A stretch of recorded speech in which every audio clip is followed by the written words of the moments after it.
నమస్కారం. మీ కదంబ మాలిక ఛానల్కి స్వాగతం. మేము కొత్తగా మొదలుపెట్టిన ఈ ఛానల్ని మీరందరూ ఆదరిస్తారని ఆశిస్తూ మీ ఆశీర్వాదం, సపోర్ట్ మాకు ఉండాలని కోరుకుంటున్నాం. ప్లీజ్ అండి, సబ్స్క్రైబ్ చేసుకొని మా ఛానల్ని లైక్ చేసి షేర్ చేయండి. దీనిలో ముందరగా కథ చెప్తాను కొడతారాలో బుజ్జాయిలకు ఒక బుజ్జి కథ. హాయ్ బుజ్జాయిలు, మీకు మంచి కథ చెప్తాను వినండి.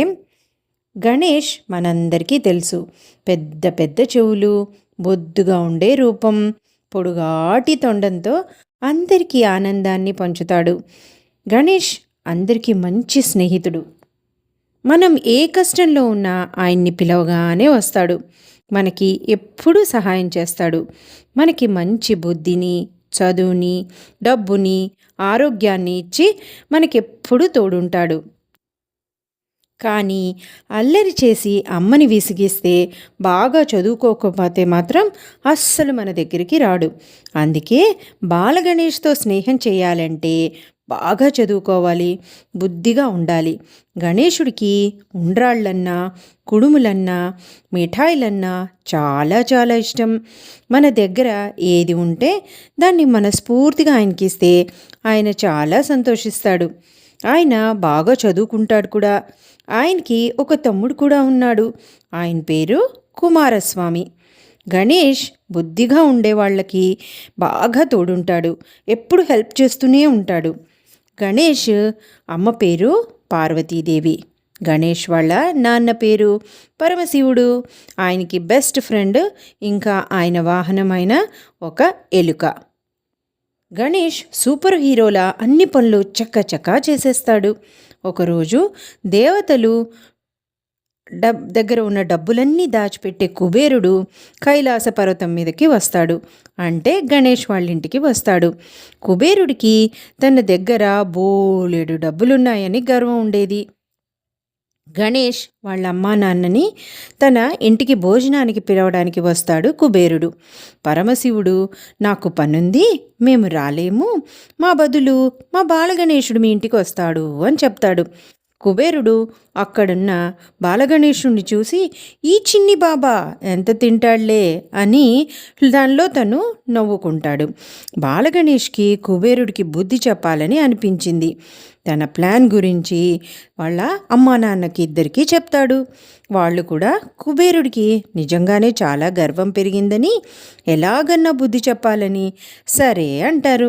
తర్వాత ఒకరోజు బాలగణేశుడు కుబేరుడింటికి భోజనానికి వెళ్తాడు.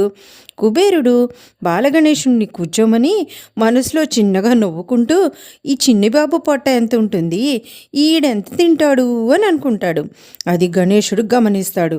కుబేరుడికి బాగా బుద్ధి చెప్పాలని మనసులో అనుకుంటాడు.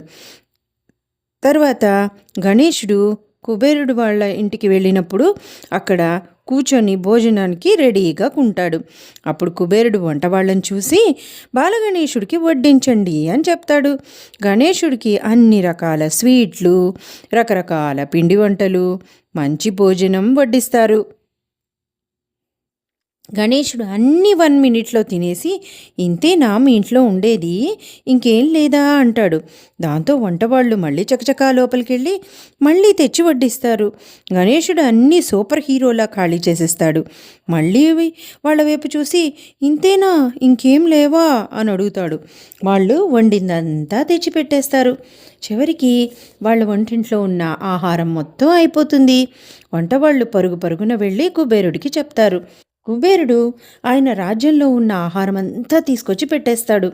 మన సూపర్ హీరో బాలగణేష్ అది కూడా తినేసి, ఇంతేనా, ఇంకేం లేవా, నాకు చాలా ఆకలేస్తుంది, ఆకలి అస్సలు తీరలేదు అంటాడు. అప్పుడు కుబేరుడికి తన తప్పు తెలిసి వస్తుంది. కుబేరుడు వెంటనే పరమశివుడు పార్వతీదేవికి దగ్గరికి పరిగెత్తుకుంటూ వెళ్ళి, నన్ను కాపాడండి అని ఏడుస్తాడు. అప్పుడు వాళ్ళు ఏం జరిగింది అని అనగా, అప్పుడు కుబేరుడు, ఇగో ఇలా బాలగణేషు ఏది పెట్టినా దబదబా తినేస్తున్నాడు, నా దగ్గర ఇంక పెట్టడానికి ఏం లేవు, నన్ను రక్షించండి అని అడుగుతాడు.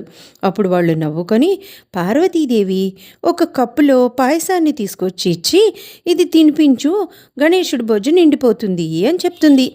కుబేరుడు ఫాస్ట్గా వచ్చి గణేశుడికి ఆ పరమాన్నం ఉన్న కప్పుని ఇస్తాడు. అది తిని గణేశుడు ఆకలి తీరిపోయింది అంటాడు. మంచినీళ్ళు కూడా తాగుతాడు. అప్పుడు కుబేరుణ్ణి చూస్తాడు. కుబేరుడు గణేశుడు పాదాలు పట్టుకొని, నాకు బుద్ధొచ్చింది స్వామి, ఇంకెప్పుడు గర్వంగా ఉండను అని చెప్తాడు. దానికి గణేశుడు కుబేరుణ్ణి క్షమించి వదిలేస్తాడు.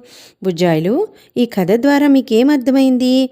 మన దగ్గర ఎంత డబ్బులున్నా, ఎంత హోదా ఉన్నా, ఎంత పదవులున్నా మనం ఎవ్వరినీ చిన్న చూపు చూడకూడదు.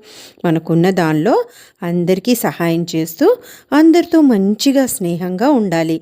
అలా ఉండేవారితో మన సూపర్ హీరో బాలగణేశుడు తప్పక స్నేహం చేస్తాడు.